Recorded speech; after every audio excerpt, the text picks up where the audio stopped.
E o pessoal do Instagram, já estamos no ar.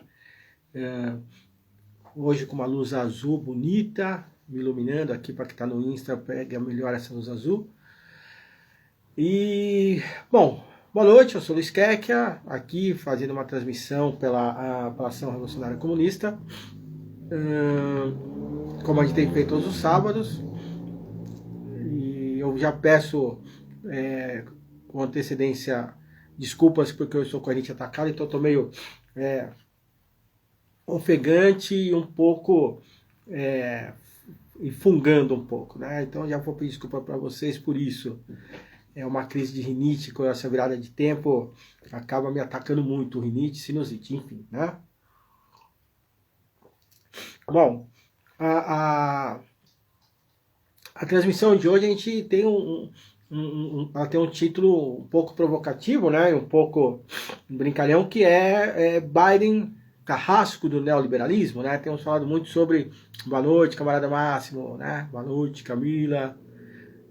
Boa noite, pessoal que está entrando aqui pelo Insta. O Biden ele é o carrasco do neoliberalismo, né? Essas políticas internas que o Biden tem desenvolvido, tá? Tem apresentado para o público estadunidense, para o público do mundo, é o fim do neoliberalismo, né? Os nossos problemas acabaram porque o neoliberalismo vai acabar. O Biden ele é um reformista profundo, né? Boa noite, meu camarada e amigo Luiz, como é que tá, xará? E mais uma vez eu peço desculpa aí pra minha rinite, que eu tô fungando muito e ofegante. Bom, o neoliberalismo vai acabar e a gente pode comemorar. Eu não bebo álcool, mas vou abrir uma água com gás, e quem gosta de champanhe vai abrir uma champanhe, vamos nos felicitar por esse novo momento da história da humanidade, da história do Ocidente pelo menos, com o fim do neoliberalismo, sendo seu coveiro o Biden, né? Então teremos ali no cemitério, nos Estados Unidos, o esquife do neoliberalismo descendo a terra, e por sobre ele aquele coveirinho com uma pá, né? Com seu macacão, Joe Biden. Bom, vamos entender isso, né? Porque essas políticas que o Biden tem tocado nos Estados Unidos, ou tem apresentado, né, nos Estados Unidos, tem deixado uma certa esquerda brasileira, ou quase toda a esquerda brasileira, hoje muito liberal, uma esquerda muito confusa e muito limitada nas suas reflexões, muito feliz, né? Entendendo o Biden como um exemplo das nações, e o Biden como uma vitória da civilidade contra o fascismo anterior, né? O governo do Trump. Vamos entender, né? Vamos entender isso. Primeiro, acho que a gente precisa fazer uma reflexão aí sobre um vício muito comum, né? Que é o de colar a essência e a aparência, né? Quer dizer, a gente toma as coisas pela aparência que elas têm. Isso é uma característica da pós-modernidade, né? De não perceber mais as coisas para além daquilo que elas aparentam ser. A gente se prende muito naquilo que é o fenômeno visível, e a gente não faz uma reflexão de fundo a partir disso. A gente não tenta entender o que está por trás das coisas, né? A gente não faz mais a leitura a contrapelo tão sugerida pelo Walter Benjamin. E esse talvez seja o grande problema das esquerdas hoje, quase todos os locais. Hoje a esquerda ela tem uma dificuldade, inclusive, para fazer a leitura do que são as guerras híbridas, né? Então as esquerdas veem o povo na rua e já acha que já é algo libertário, que já é algo revolucionário. Nós vimos o que foi isso na deposição, né, da presidenta Dilma. Pois bem, então vamos primeiro entender o que é o neoliberalismo, né? O neoliberalismo não é o capitalismo, né? O neoliberalismo não é o capitalismo em si. O fim do neoliberalismo não corresponde ao fim do capitalismo. Esse é o primeiro ponto, né? Então, se o neoliberalismo não é o fim do capitalismo, o que é o neoliberalismo, né? o neoliberalismo não passa de uma gestão, uma forma de fazer a gestão do capitalismo, né? Ele é só uma maneira de como gerir as coisas, de como tocar as coisas dentro de determinadas condições, dentro de determinadas conjunturas e dentro de determinados interesses, todos eles muito conjunturais, nada estrutural. O que é estrutural é o capitalismo, né? E talvez a gente possa assim dizer o imperialismo. Quer dizer, o que é o imperialismo? O imperialismo é o capitalismo num estágio avançado, né? Então, esse capitalismo que não é mais o capitalismo encerrado em países, mas é o capitalismo em sua determinação principal, que é ser internacional, né? Houve uma época do mundo em que o capitalismo estava em boa parte das nações que faziam comércio entre si, mas isso não quer dizer que ainda havia um imperialismo. O imperialismo é quando determinadas práticas, que a gente já comentou aqui, acho que não vai valer a pena entrar muito no debate agora nisso, para a gente não desviar demais, mas determinadas práticas de reprodução da taxa de mais-valia, determinadas taxas de financiarização, práticas de financiarização da economia, enfim, determinadas práticas são acionadas e aí sim o capitalismo ele muda de estrutura, né? O capitalismo ele muda a sua forma de lidar. Saudações, Adalberto, meu camarada. E ele se torna isso que a gente chama de essa etapa superior, como Lenin colocou, do capitalismo, que é o imperialismo. Mas o neoliberalismo ele não é uma etapa do capitalismo. O neoliberalismo não é uma outra coisa, não é o capitalismo tornado outra coisa. O neoliberalismo é só uma forma de gestão do capital. É a forma como o gerente da loja resolveu tocar a loja nesse determinado período. O que caracteriza o neoliberalismo? Né? Como que ele surge e o que o caracteriza? O neoliberalismo ele surge a partir de um contexto econômico global muito próprio, nos anos 70, né, que é um processo que os Estados Unidos já vinha construindo desde do encontro de Bretton Woods. Não sei se todo mundo conhece, né, o encontro de Bretton Woods é um arranjo entre várias nações ali no limiar do final da Segunda Guerra Mundial, as nações já compreendendo que a Alemanha nazista sairia derrotada, né? O processo já estava dado. Eles sentam junto para saber como vão tocar a economia global e aí nesse processo os Estados Unidos já dá um salto na Organização das Nações, em Bretton Woods que são fundadas as grandes organizações econômicas internacionais, né? O Banco Mundial, o FMI, por exemplo, mas não para por aí, né? Quer dizer, o processo de dominação dos Estados Unidos sobre a economia global continua, e nos anos 70 a gente tem um processo aí que é a crise do petróleo, em 73, quando os países produtores de petróleo do Oriente Médio retêm, né, o petróleo, eles começam a boicotar as nações que apoiam Israel, no bojo ali das guerras naquela região. E esse é o contexto em que os Estados Unidos, então na presidência do Nixon, completam um processo de tornar o dólar a única referência global das transações entre as nações. De certa forma, ou melhor, assim, diretamente, o dólar ele começa a pautar as relações de comércio internacional. Pois bem, esse é o primeiro passo, né? Esse é o primeiro passo, e políticas são criadas a partir daí, formas de se pensar o capitalismo são pensadas a partir daí. O que se pode fazer economicamente nesse novo contexto global. E o primeiro laboratório, né? Quer dizer, aonde que essas novas possibilidades são exercitadas, né?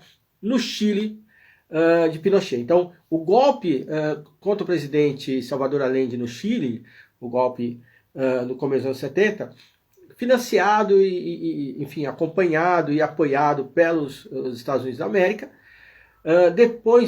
Depois assassinam o Allende, né, criam uma das mais violentas ditaduras na América Latina e estabelece ali como um grande laboratório do neoliberalismo. Outro ponto aí, né, outro passo dado é o Consenso de Washington, que é uma formulação de medidas a serem adotadas e impostas pelas agências internacionais às nações da América Latina, né, no primeiro momento, e depois se espalha para outras nações, no sentido de criar um ambiente perfeito para a livre circulação do capital nessa região. Uma coisa que é interessante entender é quais são o que caracteriza, né, esse neoliberalismo, o que caracteriza essa forma de gestão. Primeiro, é fundamental compreender que o limiar disso é o livre fluxo dos capitais, né? A gente já comentou aqui antes, criar uma condição em que os capitais possam fluir de nação para nação sem barreiras, né? Então, políticas cambiais, elas devem ser, o câmbio deve ser totalmente livre, as moedas precisam se autorregular ali na sua negociação. É óbvio que tudo isso tem interferências gigantescas, né, dos Estados Unidos. Lembrando que essas moedas elas se equilibram tendo como referência o próprio dólar, né?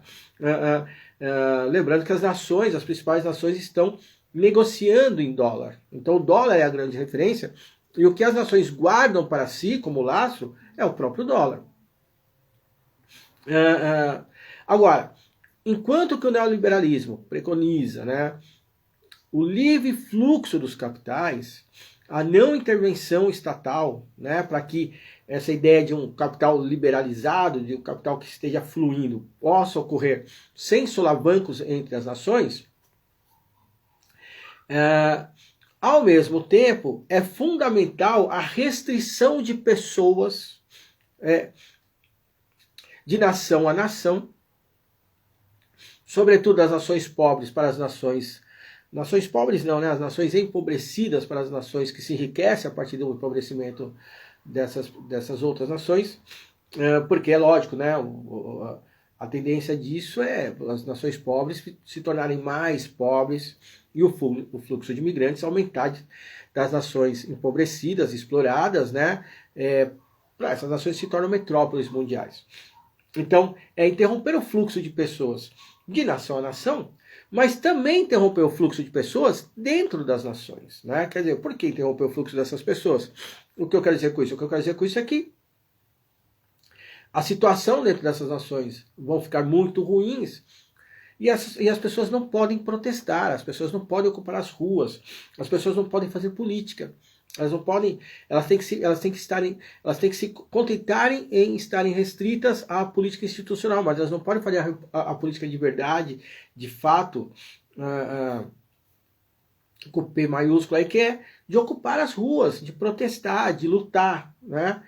Então, o neoliberalismo também preconiza aí o fortalecimento do Estado, sobretudo o estado de convencimento e o estado repressivo.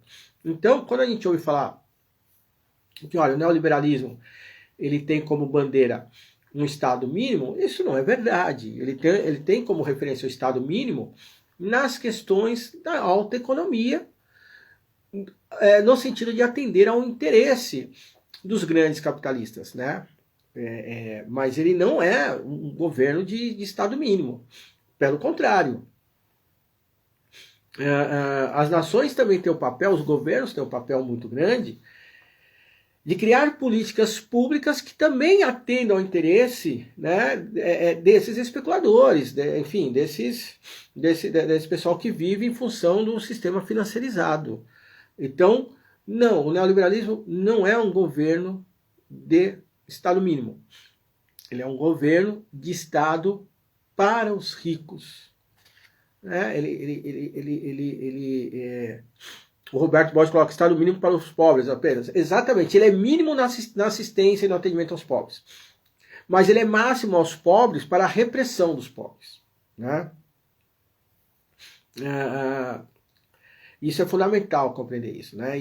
E essa estrutura desse neoliberalismo, essa estrutura neoliberal, ela vai ganhando as nações, né? Aqui no Brasil, o Consenso de Washington ele é plenamente atendido no governo do Fernando Henrique Cardoso, né? No final dos anos 90. Então, o neoliberalismo ele vai tomando as nações. Agora, a gana dos capitalistas, ela é tamanha que ela não se restringe apenas a atrapalhar a nação dos outros. Ela também cria bolsões de pobreza gigantescos em suas próprias nações, né, nas nações metropolitanas. Como acontece na Inglaterra. O que a Margaret Thatcher fez na Inglaterra foi de uma extrema violência contra a classe trabalhadora. Né? É um caso muito conhecido ali, como ela acabou com os sindicatos, né, as organizações dos mineiros naquela nação. Eu lembro, inclusive, quando a Thatcher morreu,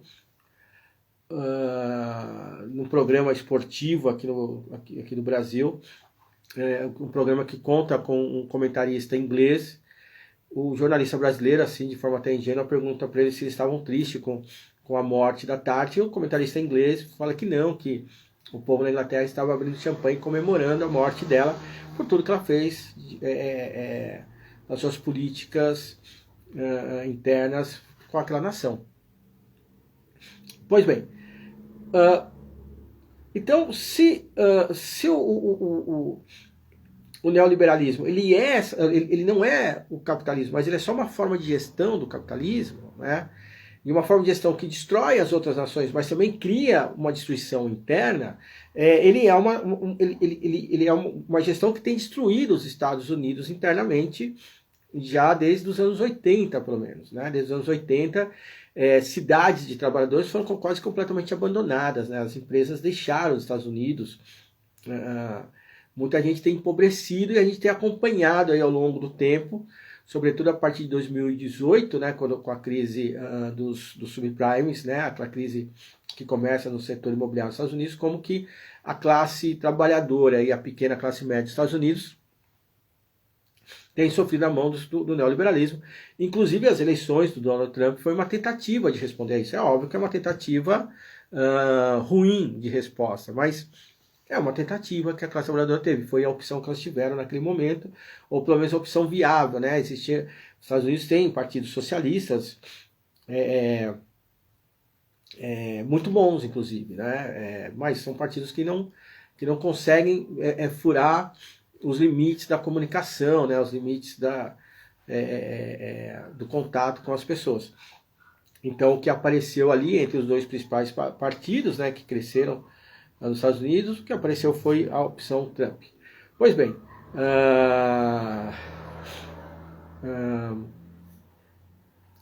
o que acontece é que os Estados Unidos criou esse problema interno, e esse problema interno tem gerado, né, foi de interesse dos grandes capitalistas. Agora, entramos numa outra situação mundial muito mais complexa, que é, além do bojo de toda a crise a partir de 2008, a própria pandemia, né? Quer dizer, o fim de muitos postos de trabalho, o número de pessoas morrendo, e o Estado, né? O Estado burguês, ele tem um papel, a gente já comentou isso antes, né? Qual que é o papel do Estado burguês? O principal papel dele é não deixar que os capitalistas acabem com o capitalismo. Nós já comentamos isso. O capitalismo, ele é um sistema econômico baseado na irracionalidade. Né? Um capitalista, um bom capitalista, é antes de tudo um sujeito irracional. É um sujeito competitivo. É um sujeito que quer ganhar a todo custo. Se ele não ganhar a todo custo, né, ele não avança. E isso é muito importante entender, né? Um mundo sem o capitalismo, sem o Estado burguês, seria destruído pelos próprios capitalistas. Então o Estado tem um papel, ele não é apenas o gabinete de gestão, ele é um gabinete de contenção do ânimo dos capitalistas. Ele precisa criar mecanismos constantemente para que os sujeitos do sistema não destruam o próprio sistema. já que o sistema é contraditório em si mesmo. Vou fazer um parênteses aqui. O Alberto perguntou se os socialistas americanos realmente têm organizações boas, importantes. No começo do século XX, sabemos que havia o PSA e hoje. Cara, tem sim. É óbvio que não são organizações muito grandes, por todas as dificuldades, como nós temos as nossas organizações aqui, todas as dificuldades de crescimento.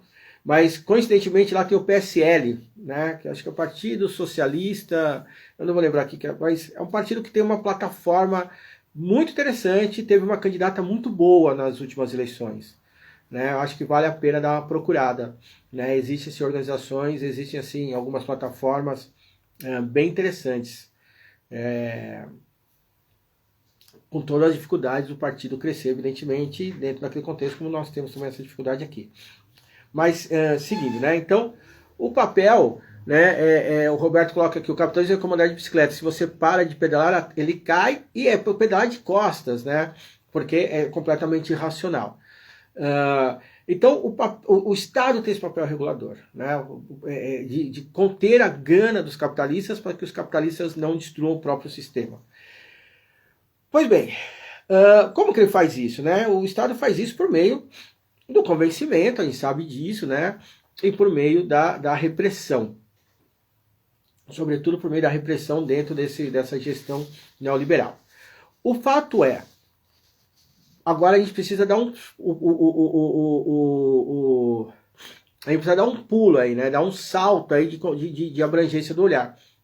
Não vamos entender o que o Biden está fazendo se não olharmos o todo, o contexto geopolítico, né? Os Estados Unidos está numa situação uma situação econômica e social extremamente delicada e com um processo interno muito forte das lutas que a gente chama identitária, né? Lá eles têm usado o termo woke, né? Woke Revolution, né? A revolução woke, né? O woke é uma expressão de estou na luta, né? Entre esses movimentos sociais identitários. Os Estados Unidos precisa atender, de certa forma, essa demanda. Já atendeu, então, em parte, como a vice-presidente de origem negra e latina, com pessoas trans ocupando cadeiras do gabinete do governo, cadeiras de gabinete. Então, existe aí né, as bombas agora caem mais coloridas sobre o Oriente Médio. Mas também é preciso, sobretudo, eliminar a parte da pobreza interna. Né? E é preciso racionalizar o capital, a reprodução do capital, né? É preciso, e aí então entram as políticas sociais. Uma política social de construção, né? de políticas de infraestrutura. É o PAC, né? O PAC que o Lula fez aqui no Brasil, né? Essas políticas econômicas de atendimento e infraestrutura são muito boas para isso, porque você emprega as pessoas, mas sobretudo você contrata as empresas, né? Esse é o ponto. Então o primeiro ponto é você contrata as empresas, você coloca as empresas para pôr as pessoas para trabalhar, você cria endividamento do Estado, o Estado vai contrair dívidas, né? O Estado vai fazer empréstimos para isso. Então você mantém o mercado feliz, você está atendendo o sistema financeiro por meio do endividamento do Estado, né? Você está atendendo o sistema empresarial por meio da contratação das empresas e está atendendo a classe trabalhadora ali que vai ter algum tipo de trabalho. Então, na verdade, olha que interessante, não está mudando as coisas, só está organizando as coisas, né? Por um período. Olha, vai parecer que estou tirando a liberdade, né? Mas eu só estou fazendo uma nova forma de gestão do processo. Esse é o primeiro ponto. Agora, por que fazer isso agora e não antes, né? E aí entra esse salto que eu falei agora há pouco, que é o salto geopolítico. O Biden assumiu uma agenda, né? Ele recuperou a agenda dos democratas, que é uma agenda de extrema agressividade na geopolítica, né? E é uma agenda de agressividade geopolítica em alta tensão, né? Quer dizer, com pouco mais de 100 dias de governo, ele já comprou uma briga com a China, né? Já comprou uma briga com a Rússia. Olha que interessante, de certa forma, ou, né? Provavelmente o Biden vai tirar, né? Ele vai tirar essa guerra do caráter de uma guerra por procuração, e está assumindo uma guerra direta, né? Está assumindo um confronto direto. O que é uma guerra por procuração? É quando você põe outros países para lutar por você, né? Você convence outros países a lutar por você contra o seu inimigo. A gente tem a guerra híbrida, que é acionar sujeitos internos da própria nação que possam lutar por você. Eu acho que é bacana fazer essa distinção, né? Na guerra híbrida você aciona nações contra a nação com quem você tem um conflito, e a guerra híbrida é um conjunto de ações muito grandes, né? Em que você cria dentro das nações inimigas os seus próprios inimigos internos, né? Então o que é o MBL aqui no Brasil e as outras organizações dessa natureza, senão grupos brasileiros financiados e treinados por agências dos Estados Unidos para lutar contra o povo brasileiro, né? Dessa forma. Pois bem, esse confronto com a Rússia e a China pode ser apenas uma provocação forte, uma provocação dura, para provocar debates, né, provocar cúpulas. Já ocorreram algumas cúpulas de debate entre essas nações, vão ocorrer mais nos próximos dias, mas você provoca essas cúpulas, você provoca esse debate, tentando ter um blefe melhor, mas pode ser realmente um enfrentamento, se não militar, um enfrentamento econômico mais acirrado, né? É isso que o Biden está colocando na mesa. Mas como fazer um enfrentamento acirrado com nações tão poderosas como Rússia e China, né? Não mais guerra por procuração, mas diretamente enfrentamento com essas nações, inclusive enfrentamento econômico, se a sua própria nação não está com o capital devidamente organizado, se ele não está com a reprodução do capital devidamente organizado, se você não está com a classe trabalhadora devidamente pacificada, mais do que pacificada, né? A gente sabe que quando nações entram em guerra com o seu povo, em conflito com os governos, uma possibilidade é a revolução. Né? Um risco, a revolução é um risco sério. Né? A Revolução Russa, ela foi feita muito mais pela habilidade que os bolcheviques tiveram em lidar com a classe trabalhadora russa, né? em face dos problemas que a Primeira Guerra estavam provocando a ela, do que só um debate interno. Né? A Revolução Chinesa, né, também tem uma revolução se faz aproveitando o enfraquecimento do Estado, né, do meio de uma guerra. Nenhuma nação entraria nenhuma nação inteligente entraria numa guerra numa situação de conflito interno, né? Uma guerra que os Estados Unidos toque sem o devido ordenamento interno poderia levar também a uma guerra civil. E isso evidentemente não é interesse, né? Então a agenda do Biden exige dele, né, o reordenamento do capitalismo interno.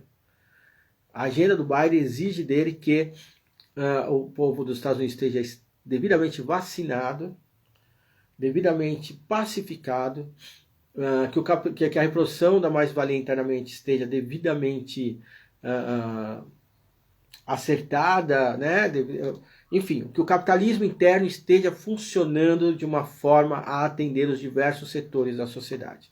Sem isso, não seria possível um enfrentamento, seja econômico, seja militar, aos países como Rússia, China, o próprio Irã e assim por diante. como é que o Biden pode atentar contra a Venezuela, né, se o seu país está numa situação pior que os venezuelanos vivem, sendo que os venezuelanos vivem essa situação por conta do bloqueio que os Estados Unidos promovem, né? Mas o seu cidadão não, o seu cidadão só está sofrendo mesmo porque seu governo está pouco se lixando para eles, né? Está só atendendo aos interesses dos capitalistas. O Roberto pergunta assim, Rússia e China estariam superando os EUs economicamente e tecnologicamente?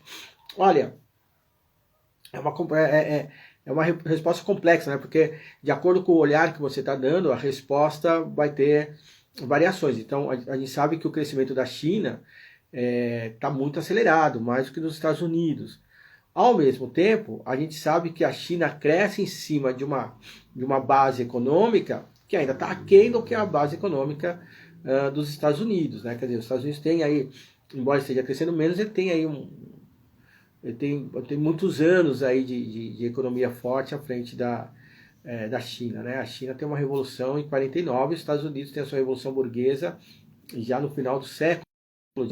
Então é muito complexo, né? Agora, a União, né? A Rússia, China, Irã, né? Já criam um outro contexto, né? Então os acordos de parceria econômica e militar entre essas nações criam um outro contexto completamente diferente. Então sim, provavelmente os Estados Unidos têm aí uma preocupação muito grande, os Estados Unidos não pode perder o seu protagonismo na economia global. E é o que tem acontecido cada vez mais, né? Cada vez mais as nações têm achado outras formas de lidar com a economia global que não seja dependendo do dólar, que não seja submetido aí aos interesses e às flutuações de humor do capitalismo, do imperialismo, enfim, né? Tocado pelos Estados Unidos. Então acho que isso é uma questão muito importante para a gente entender. A Lave Clockby já está tentando abalar essa relação entre Rússia e China. Realmente, né? Existe essas intervenções. Eu acredito que isso não é fácil de fazer, né? Eu acho que existe uma questão, a gente fala muito aqui a gente é muito acostumado com uma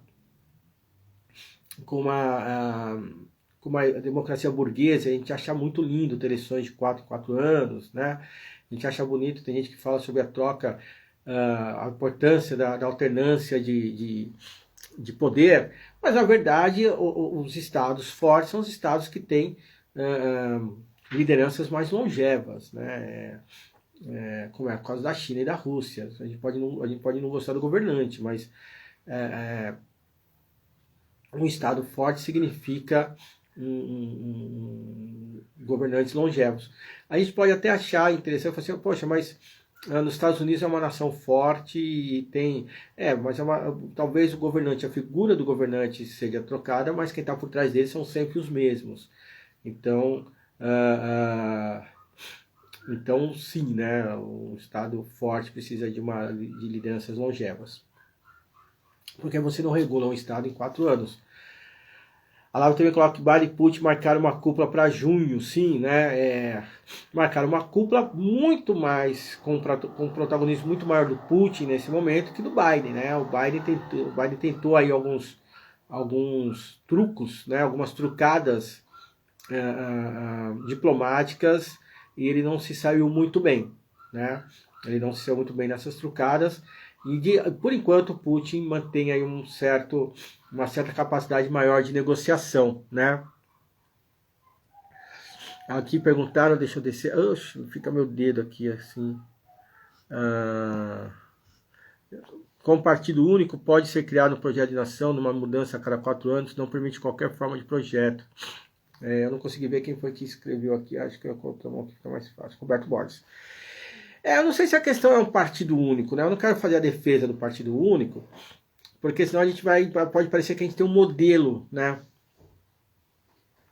Pode ser uma frente, pode ser uma organização de partidos, de organizações, pode ser uma mega organização envolvendo partidos, movimentos sociais, sindicatos, centrais, enfim, né?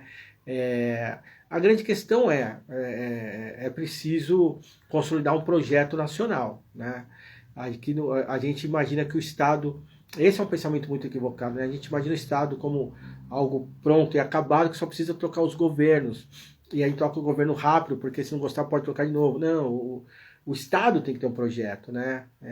Não, os governos passam, né? A gente precisa ter um Estado com projeto de Estado, um projeto de longo prazo, né? Lógico, um projeto revolucionário, né? Não faria sentido nenhum projeto que não fosse de natureza revolucionária. E o Roberto coloca que os erros são praticamente o Estado único. Já que os partidos republicanos e democráticos propõem a mesma coisa, exatamente, né? Existem diferenças, né? Existem diferenças. É interessante, né? Porque o debate, as propostas, elas são debatidas muito dentro do partido, né? O Trump foi um realinhamento do Partido Republicano muito forte, né? O Trump mudou muito a natureza do Partido Republicano. Jogou o Partido Republicano mais à direita. Ainda que existam mais lideranças internas que não gostam dessa ida mais à direita do Partido Republicano, né? Para a extrema direita, o Trump foi forte bastante para empurrar o partido e se colocar como seu candidato nas duas eleições e ganhar a primeira. E o Trump continua sendo um candidato, continua sendo uma liderança muito forte ainda nos Estados Unidos, justamente porque uma liderança muito forte dentro do Partido Republicano, justamente porque ele criou um pensamento trumpista dentro da nação dos Estados Unidos, né? Então hoje você tem um grupo muito grande, né, uma massa muito grande de pessoas que tem o pensamento que foi veiculado aí pelo Trump, né? Por isso que eu acho que é importante deixar claro que, a gente já comentou isso várias vezes, o trumpismo é maior que o Trump, o bolsonarismo é maior que o Bolsonaro, né? Assim como o fascismo é maior que Mussolini e o nazismo maior que Hitler, né? E esse é o grande problema. Aqui no Brasil a gente acha que basta vencer o Bolsonaro. O Bolsonaro já venceu, né? Perdendo ou ganhando a eleição no ano que vem, o Bolsonaro já venceu. Aquilo que ele veio fazer já está feito, já está consolidado e está crescendo. Assim, a nossa luta é muito mais profunda. A Clara Zetkin, um militante comunista, Clara Zetkin, que eu acho que é uma das que melhor souberam analisar a ascensão do fascismo ali nos anos 20 e 30, né? Numa comunicação para a Terceira Internacional, ela deixa claro, não basta vencer o fascismo militarmente. Ele precisa ser vencido, sobretudo, politicamente, né? Politicamente. Aqui a gente está achando que vencer o fascismo politicamente é vencê-lo no voto. Não, né? Vencer politicamente é vencer no coração e na mente das pessoas. E esse debate nós não estamos fazendo, né? Mas enfim, voltando aí para o Biden, né? Então eu acredito muito, né? A gente acredita muito que não existe mudança de rumo nos Estados Unidos, né? Não existe a possibilidade do fim do neoliberalismo, como se o fim do neoliberalismo fosse o fim do capitalismo, né? É só uma mudança de forma de gestão. E nada está dizendo que essa mudança da forma de gestão é para todo mundo, né? Ela é para o público dos Estados Unidos nesse momento, e pode ser que depois mude tudo novamente. Não vamos esquecer que após a crise de 29, né? Começa em 29, mas perpassa aos anos 30, o investimento interno, a planificação da economia dos Estados Unidos foi o que salvou o capitalismo, né? Então o capitalismo precisa muito ser salvo de si próprio, né? Ou melhor, o capitalismo precisa ser salvo dos capitalistas. Então esse é o papel que o Biden está fazendo, mas mais do que salvando o capitalismo, visando salvar o povo dos Estados Unidos do capitalismo, é muito mais provável, eu acredito muito, que o Biden está preparando os Estados Unidos para a guerra que ele pretende travar contra as nações como Rússia, China, Irã, no terreno que for necessário para fazer esse enfrentamento, seja ele o militar, seja ele o econômico. Bom, camaradas, essa é a apresentação de hoje. Concluo dizendo que não, o Biden não é o coveiro do neoliberalismo. O Biden é o gerente da loja, né? O Biden é só o gerente da lojinha do grande capital. E como um bom gerente recém-chegado, ele tá estabelecendo novas formas de gestão para melhor otimizar a lojinha e garantir que a lojinha tenha sucesso no seu intento de se estender para outras regiões do planeta. É só isso, né? Então, não fiquemos felizes com o que o Biden está fazendo. Não achemos que é o fim do neoliberalismo, como se o neoliberalismo fosse um sistema econômico em si, né? Pode ser só uma mudança momentânea na forma de gestão, mas o sistema continua sendo o velho e cruel capitalismo de sempre, né?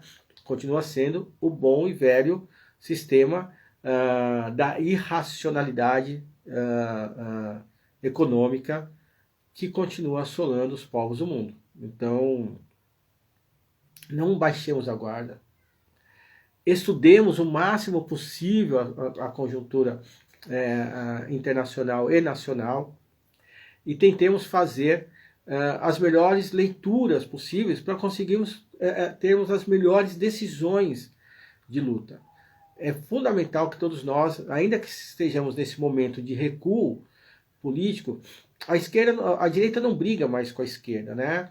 Ou melhor, os burgueses não estão mais em luta com a classe trabalhadora, estão em luta entre eles mesmos, né? Nós estamos muito fora dessa luta. Precisamos nos recolocar nessa luta. Como? Organizando-nos. Vamos nos organizar, ocupem os partidos, ocupem os sindicatos, ocupem os coletivos, mesmo que você tenha aqui como nós uma ação, né? Quer dizer, um conjunto de militantes que tentam veicular ideias, que tentam veicular propostas, mas não esmoreçam, não desistam, continuemos, né? Ainda estamos vivos e vivos nós podemos lutar. Abraço, gente, abraços, camaradas, vamos que vamos, é isso, até sábado que vem.